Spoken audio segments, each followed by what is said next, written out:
almost 20 minutes after 7 o'clock, and it's time for us to review the week that was. In studio, I'll just reintroduce the guests that we have. Mark Bichachi, who's a political strategist, Philip Magal, who's a lawyer, and Ruth Ambogo, who's a political analyst, and just reviewing some of the things that, have taken on this week. And we'll start off with war on graft. And we did have the KRA arrests and the soup that was taking place.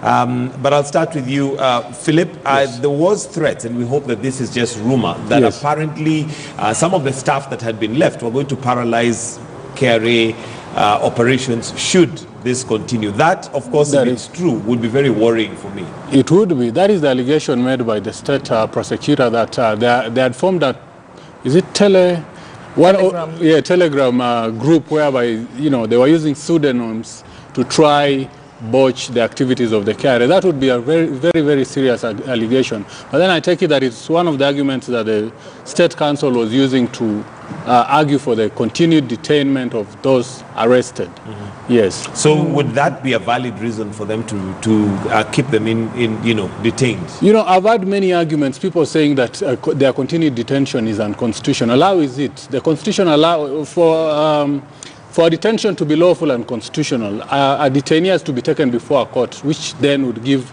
the police the powers to detain. Mm-hmm. That makes it constitutional, therefore it is not. Mm-hmm. But the main reason why the state is asking to have these people held for 21 days is so that they can finish investigations. And these are complex investigations. Mm-hmm. I mean, you have to take somebody's laptop and go through it.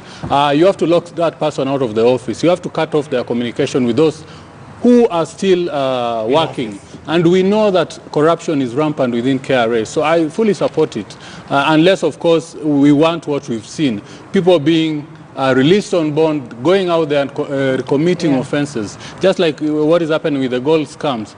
These are people who are out on bail, but they're out there reoffending. So what is the essence of all this? All right, Ruth, another thing, with this particular incident is the fact that we've forever said that the big fish need to be caught, but it looks like corruption has permeated our very DNA to a point where you cannot tell if KRA, looking at the number of people arrested, I think there were 70. That's a huge number. And this is not the big fish. It's literally clerks, accountants, people operating. But that's worrying. Yeah, it is worrying because it has clearly become a trend. It's gotten into our DNA. Remember the study that was done by the East African Institute that I think back in 2016 that was stating that young people, 51% of young people are comfortable getting involved in corruption for as long as they don't get caught.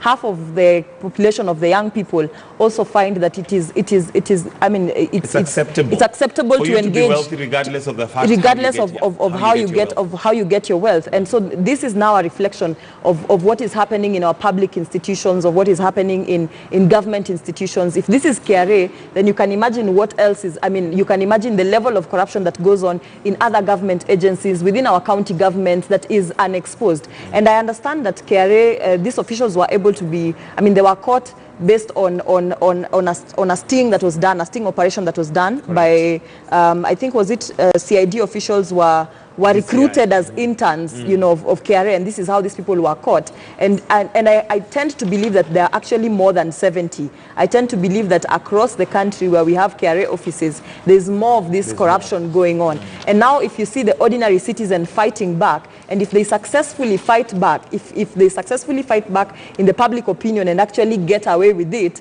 then it will be a seal that, even in my office I can engage in corruption and I will still get away with it. Absolutely. The big fish have gotten away with it successfully, and the small fish are now fighting back, and they get away with it successfully, then trust me, Kenya will have lost the war against corruption. Mark, I heard you earlier on talk about morals and where we are, because this fight on corruption, we seem to be fighting it from one side, but it seems like it's so deep into our system that it is almost acceptable. And I'll give you an example. There are times you'll send a child to the shop, and how do you reward them? You tell them, if you come back quickly, I will give you something. Whatever happened to, just being a child who is sent to the shop and come back because that is something that you do?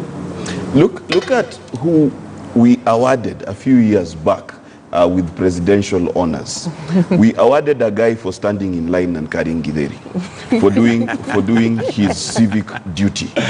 we treated him as though he had done something so fantastic, so huge, national that it needed national attention. And that is, of course, ignoring some athletes. Yes, who've ignoring done Kenya athletes, proud. ignoring people who actually saved lives, ignoring doctors who actually did groundbreaking surgeries in this country. Teachers who carried exams on their head through order to get it. Yeah. Yes, and that's what we do. For as long as we have a country that is more willing to reward wealth than it is to reward character, then the consequences, and it says the love of money is the root of all evil. So all of this evil we see is because we all love money.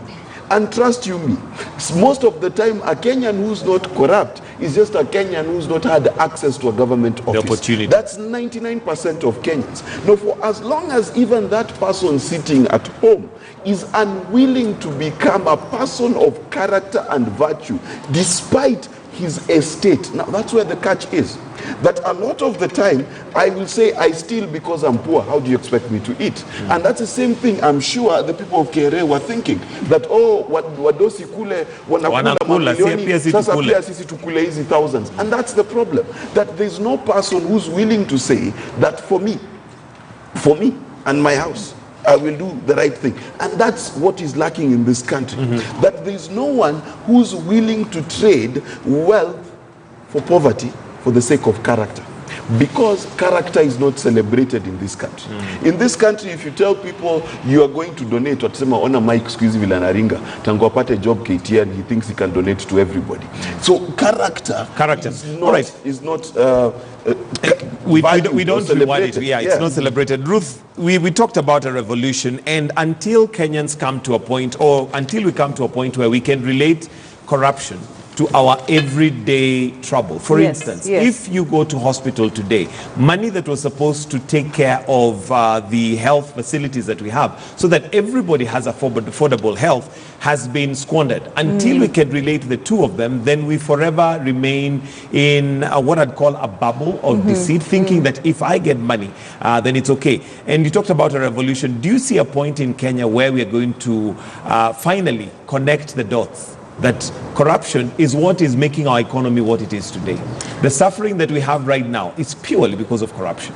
I think we will get there when the system has completely broken down. Can it break down anymore? Completely broken down to the point where you cannot access anything, where the prices of food will have hiked to the extent that the middle class who is comfortable. You know, the thing is, the reason why we are not arriving at a revolution is that every time prices of anything goes up, we complain for 1 or 2 hours, we complain for 2 or 3 days, and we're like, you know what, anyway, I will still pay it. We don't resist at the point when these prices go up. When prices of fuel go up by 5 shillings, we complain and we pretend that we shall strike. Matatus tell us that we not go on the roads, but then the next morning, life moves on, you know. There are no matatus, there are other options, use motorbikes. No one ever thinks that, you know what, at this point, this is the point where we should be saying enough is enough. So I don't think we have been triggered enough. I don't think we have gotten to the point where it is so unbearable, where you realize that, you know what, I literally cannot afford breakfast, even though I am a middle class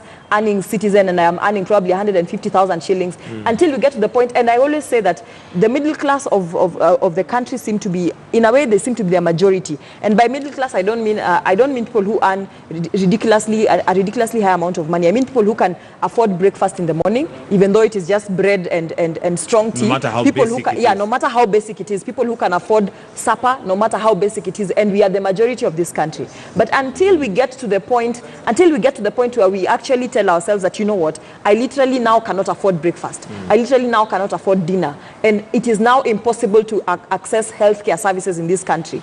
Until the system breaks to the point where you cannot access healthcare, you cannot access water, you cannot access fuel, we will still remain, a revolution will still remain a concept. Distant. And for as long as we associate, and for as long as we still play tribal politics, for as long as our emotions are whipped depending on who our tribal leader is when it comes to elections, we shall not have a revolution. Okay. Because what will happen is my tribal leader will come and tell me, oh, you know what, today we are supporting the government. A leader who for a long time had been supporting supporting the movement against corruption and the ills within the society, within the government, if that leader decides that, you know what, I am now in government and there's nothing, we are all in government, we will all follow through. So the people we depend on to become the leaders of this revolution, because remember, a revolution must have a leader, and for someone to successfully lead a revolution, they have to be led and guided by principles, that these are people who are incorruptible, that at no one point will a civil society organization come and give them 250,000 shillings, and then they go and lead a mock what is it called, a mock rally or a mock demonstration.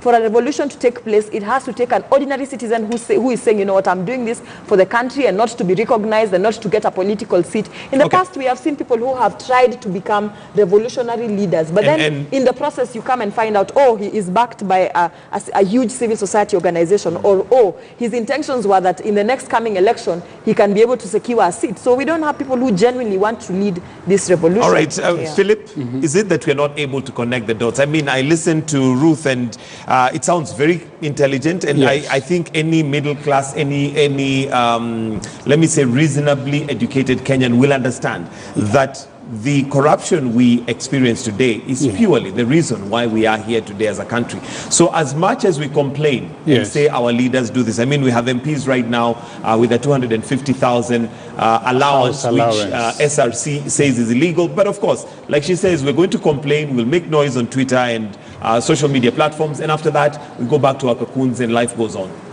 First of all, let me start by debunking the myth that there is a middle class in Kenya. There is no middle class. You're either rich or poor, okay? And I'll gladly say I belong amongst the poor. I'm not middle class, okay? Number two, of course, Kenyans can connect the dots between corruption and their suffering, but what are they going to do about it?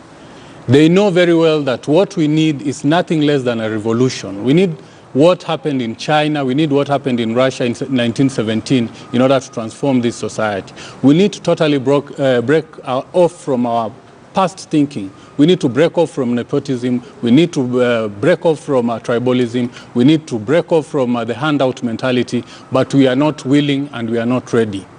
That one I can tell you for sure. Kenya is the Tower of Babel. Give us a good proposal today. People will say, oh, Mike is from Western. We don't want that. People will say, you know, people are trying to skim off money from us. Kenyans cannot agree on the way forward. So do you see a time where there's going to be a revolution, or shall we just sit here like sitting ducks, waiting to be shot at and let things roll? You know, I mean, let us just compare ourselves to the neighboring nations. Let us compare ourselves to Somalia, Ethiopia, Uganda, Tanzania. You know, the neighboring countries. Kenyans have sat pretty since the white man arrived here. In fact, I think the white man got tired of this country and just left, up and left. It is not that we chased him out. People took over, pilfered the country down to its knees. We are still rewarding them with leadership positions. Look at all our leaders. I mean, who is clean? The only way you can become a leader in this country is by getting your hands really dirty. Today, if I was to decide to stand for a member of parliament seat, I would have to do dirty things in order to get to parliament. And that is the culture that we nurture. That is the culture that we reward. I don't see a revolution anywhere in sight. All right, solutions, Mark? Well, first we must understand that we cannot dare have a revolution that is equivalent to trading the pigs we know for the warthogs we don't. That's number one. Why am I calling the revolutionists warthogs we don't? When you see a Kenyan who has been educated, who has had the opportunity to make enough money to buy a Range Rover, and then he eats his chocolate, and then he opens his window and he throws that paper on the road. When you see someone who's driving their Range Rover and they come to a T-junction and they do not have the discipline to stop to let others pass, yet they're going nowhere, then that is the person you want to elect. That is the person you want to lead the revolution. You see, the solution must lie in the change of the moral character and values of Kenyans. For as long as the common mwananchi has to be told where to pee, has to be told what Huduma Namba to take, has to be told to take their child to school, has to be told FGM is bad, that person is who you expect to lead. Tell me, the person who sat down and chose governors who can hardly speak English to govern them, and they have university degrees, and they're called professors. That person who can't choose is the person now we want to lead a revolution. That is the problem. The problem is not in high office. The problem is that Kenyans are generally high. So in regards to corruption and how we need to sort out this issue that we have in Kenya, are you then saying that it needs to start from the bottom going to the top? It has to. There is no revolution across the world that did not start from the bottom. And revolutions are not about money. They're not just about resources. They're about the character of a nation. In other words, Kenya has a character of corruption, which we want to change so that we get a non-corrupt leadership that can lead us forward. That's what we really want to change. And if the common mwananchi is then corrupt, because let me tell you, when you're sitting in that matatu and you're eating your chips and making the whole thing smell, and then you throw it out the window, you are just as corrupt as the guy who goes and takes Eurobond and steals. You are the same character. So if we do a revolution and we change that person for you, then we're in trouble. Because that person at least knows how to steal, and the country goes forward. You will steal everything. Ruth, I want to give you the closing remarks on this one before we move on to something else. And in terms of solution, what do you see as a solution for Kenya? Because Kenya needs a solution, and urgently. I think we need to streamline. First of all, I think during elections, we as Kenyans, that is the only chance we have as Kenyans to actually turn things around. But for as long as we keep electing the same corrupt leaders, we shall not have any change. Although, in the next... Although, just to challenge what you've just said, we have an 80% turnover of leaders when we go to elections. That is so it looks like we choose from bad to worse, or from the same pot as it were. We just don't know how to make decisions. We are presented with the right leaders come to us, the leaders who are not willing to corrupt us, first of all, who are not willing to bribe us to vote for them, are presented to us in every constituency, at every elective seat. There is always that one leader who you can clearly tell does not, who you can clearly tell has the best interest of the electorate at heart, knows what he wants for the people, is not willing to bribe you to get that seat, has his values right, has his track record right. If you go back to his history and check, you'll find that this person has not been involved in corruption before. But what do we want? We want the person who will bribe us, So if we begin to change at the point of electing our leaders, if we can be able to elect, even let's just say half, if half of our next leaders shall be leaders of integrity, we shall make a step forward. Because what will happen in essence is that whenever we have cases of corruption, we shall have these leaders coming out and condemning the same. We shall have these leaders coming out and actually fighting for proper governance. We shall have these leaders coming out and I keep referring to the Makueni governor. If you could have just half of the governors leading their counties as well as the Makueni governor is leading his county, you can imagine the level of steps that we shall make in terms of getting good governance, in terms of getting proper service delivery. So I think the decision and the point at which we shall turn around this country shall be at the ballot, which is in the next 2.5 years. Okay. So yeah. All right, and let's wait and see how that's going to roll out.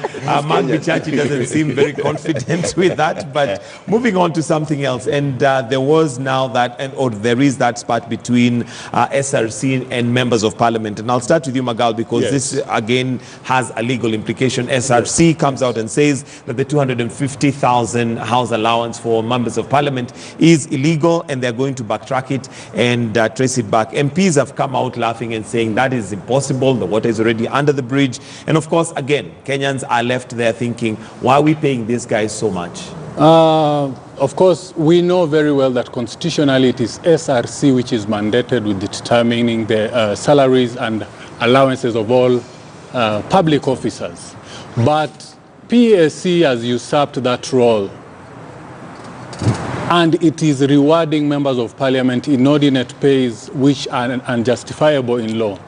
I do agree with the SRC chair that the house allowances were illegal. She says that they had been factored into the gross pay, and that therefore an allowance on top of that is double pay. But then what we know as Kenyans is that this money is not going to be recovered. These people have been able to flout the rules since day one, and they will continue to do so. More so because it's politicians, and it is, I believe it is, once this is the only thing parliamentarians agree on. They will fight about Raila, they will fight about Ruto, but when it comes to their salaries, they will speak in one voice. Agreement. Yeah. Yes, and funny enough, the executive seems to be complicit in this. It seems like it is the way it can get to control these people by awarding them hefty pecks and salaries. We've seen the amount of money allocated to the Houses of Parliament. It is almost twice or thrice that allocated to the judiciary. Yet it is half. The number of staff members is half that of the judiciary. And we keep on haranguing the judiciary for failing to deliver. How do you expect this money, people to spend this money? I mean, you have more than you need, and at the end of it all, you have to spend it all or return it to the exchequer. So what then do you do? You go out on trips to increase your allowances, you make mileage claims. Now they have been forced to award. I mean, basically, they just allocated each person $1 million out of their budgetary allocations in order to, use it. Until and unless that changes, and until and unless SRC stands on its feet and stamps it down and says, enough is enough, I think the country is in problems. Mark, we seem to have a vicious circle. And a vicious circle here because we've talked about elections being what could give us a change in this country, but we know how elections go and how they've gone, if history is anything to go by, because we elect those who have money, those who are able to buy our IDs and our votes for that. So what needs to change in the August House? Because really, members of parliament are there to serve Kenyans. But this is how they serve us. They bulldoze on the roads and go on the wrong side of the road. When they come to any function, it's Mheshimiwa, give them. Literally, we serve them. Yes. We bow before them. At what point is this going to change? First, let me correct you. Stop calling it the August House. I don't know what is August about that house. It's just a house with 300 people. So it's not August. And that's what we need to change. We need to change who qualifies to be called a Mheshimiwa.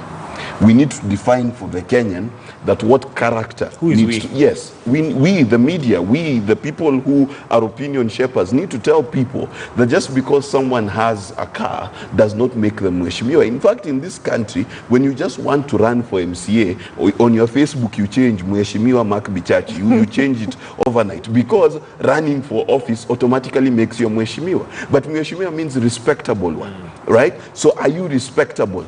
Ab initio, are you the person's character? Can it be quantified? The second thing that we need to realize is I am really tired of institutions in this country which have been tasked constitutionally to do things not doing the right thing. I would like to see a situation where the Treasury says, you know what, Parliament may have decided that it's going to pay itself, but me as the Minister of Finance, I'm not going to allow this thing to happen. Let them take me to court. I want to see the SRC chair doing things that show that they are against this salary increase. Because the thing about this country is we are all talk, no show, all back, no bite, all the time. If you look at the austerity measures that we've talked about since Uhuru was finance minister in the mid-2000s, introduced the Passats, yes, to this day, we've talked about austerity measures the same way I talk about owning a Ferrari, a pipe dream. And that's the problem. We have brilliant ideas that we never implement. And the reason why it is never implemented, there's not a single Kenyan who's willing to say, by the way, I am not going to allow this to happen. And that's the problem.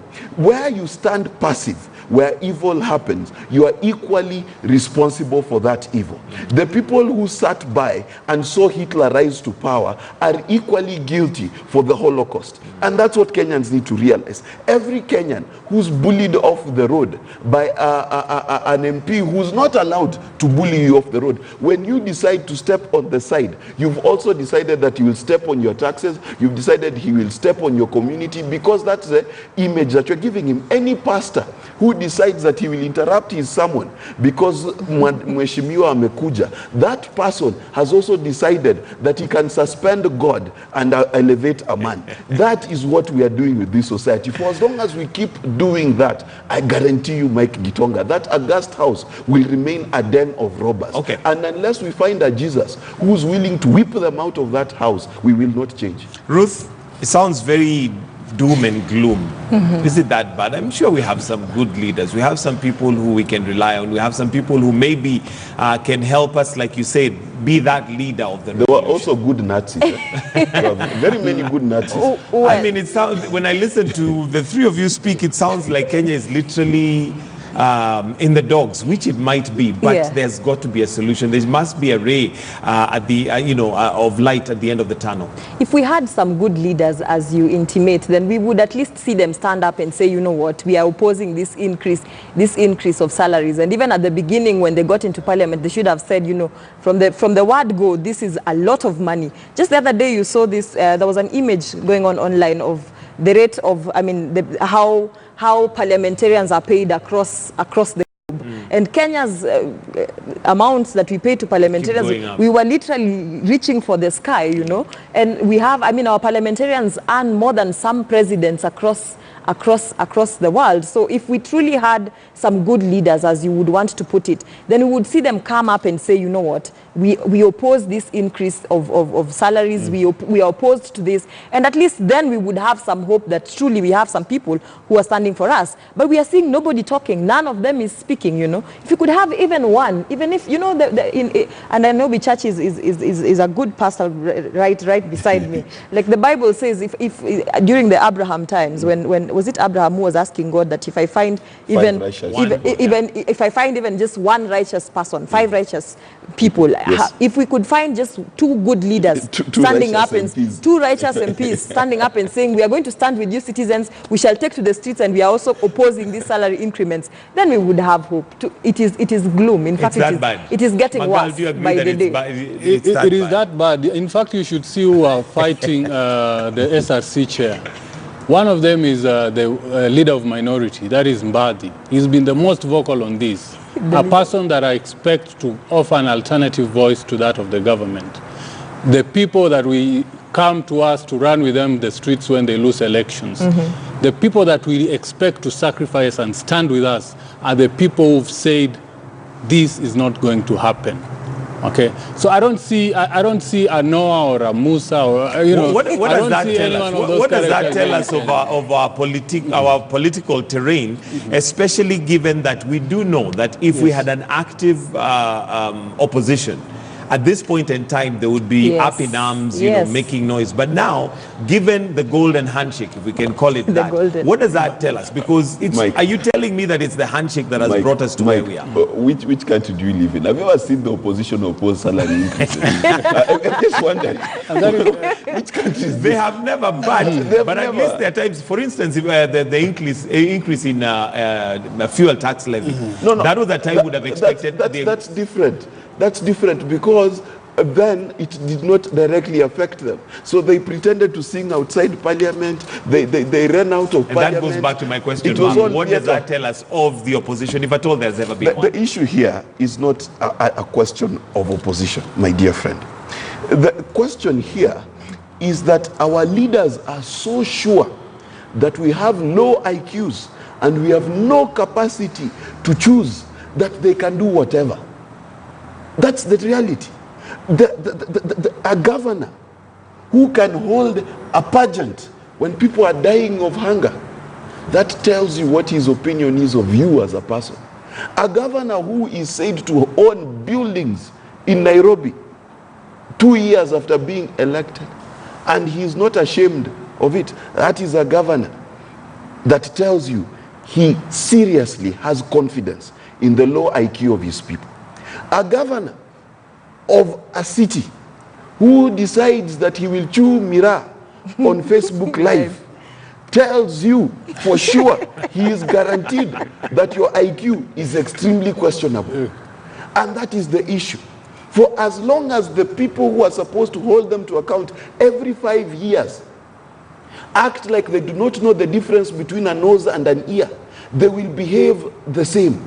Because what we've guaranteed them is that no matter how they behave, when they insult people on rallies, we are the same people who when they arrive we are dancing with for them. When they call people and they say this tribe is this tribe is that, give them 6 months and they come to your village, and then the pastor and the elders and the chief and everyone is organizing a party for them. When they steal from you And they come with a quarter of what they stole from you. And they say they are giving to your church so that they're not hustlers on earth and hustlers in heaven. And you clap for them. Trust me. The guarantee they have to stay in office is the stupidity of the Kenyans. All right, we'll need to close now because of time, and I'll give you a chance to give us your closing remarks in 1 minute. I'll start with you, Philip, and I don't know if you've taken your Huduma number. I've seen the queues are huge right now, and Kenyans, if there's anything we can predict about Kenyans, it's the fact that they'll do everything that they have to do at the very last day. Being a typical Kenyan, I'll ask Matiang'i for an extension. He has said that he is not giving an extension, and so far Matiang'i has been consistent. On that one, he needs to change his mind. I'm not going to queue for 3 hours to get it, and I don't want to be expelled out of this country. No, not yet. Or are you one of those who want to be deported to Canada? I'm yet to choose which country, but we need an extension. Of course, it has been a success, and they should give us an extension. But my message is to the president. I mean, I know probably he had to take a rest after a hectic 2 years, but the fight on corruption seems to be, it seems to have taken a hit. People seems to have, the DPP, the DCI seem to have hidden their claws all of a sudden. We don't know what is happening, but we expect him to Maybe keep up. They're working, just like the president. Remember last week he had disappeared, but the State House spokesperson came out to say that he was working. So maybe the DCI and the rest are also working. But he sent the wrong signals at the State of the Nation address, and since then, nobody is sure what is really happening. We need him to come out and clearly state that the fight is still on and that we should win it at all costs. Okay. Yes. Ruth, I have not taken my Huduma number, and I am one of those also Kenyans. Requesting for an extension. I don't think I am requesting for an extension. I just feel that the government did not involve. There was no public participation involved in this process. I still don't understand why I need a Huduma number. But yes, so I also don't think I'm going to take it anytime soon. And yeah. Well, if Matiang'i's tweet is anything to go by, he said nobody has forced you to take it. Yeah. Nobody also forced you to take the ID, but you know the consequences. Fine, let the consequences come. I feel like we are now operating from. I mean, I feel like the government is now using threats, which is not necessary at all.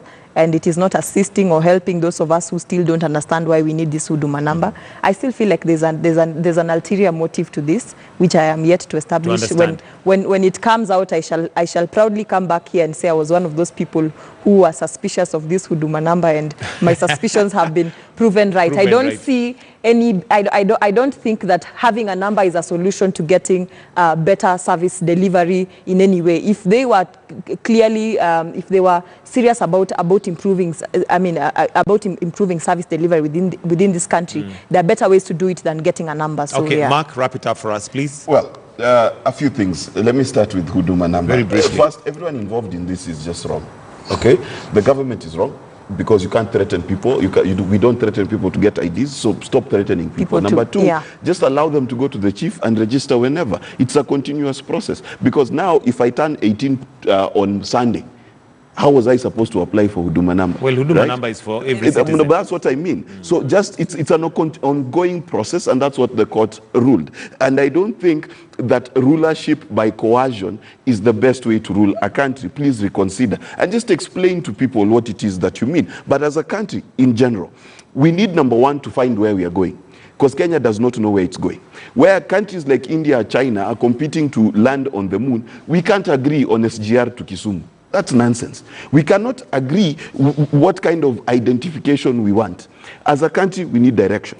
Number two, we need to ask ourselves, we have Vision 2030, but who is Citizen 2030? What does that citizen look like? What kind of responsibility do they have when they are voting? What kind of responsibility do they have against their leadership in between votes? What is their expectation? When you go vote for someone, what do you expect? Lastly, this idea that people depend on the West to do harambes for us, so national level, then county levels also need harambes, then your church needs harambes, then you need a harambe. My friend, it needs to stop. What needs to begin to happen in this country is people need to start